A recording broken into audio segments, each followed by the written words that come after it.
بسم اللہ الرحمن الرحیم۔ السلام علیکم۔ جہنم سے خلاصی کی دعا۔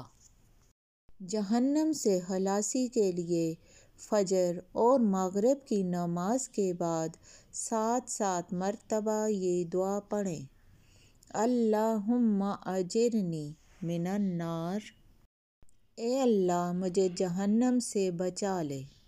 حدیث شریف میں آتا ہے کہ رسول اللہ صلی اللہ علیہ وسلم نے فرمایا، جب تم صبح کی نماز سے فارغ ہو جاؤ تو 7 بار یہ دعا پڑھو، اللہم اجرنی من النار۔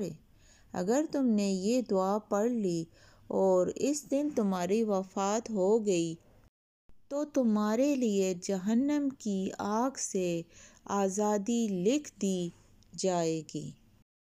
اور جب تم مغرب کی نماز سے فارغ ہو جاؤ تب بھی 7 بار یہی دعا پڑھ لیا کرو۔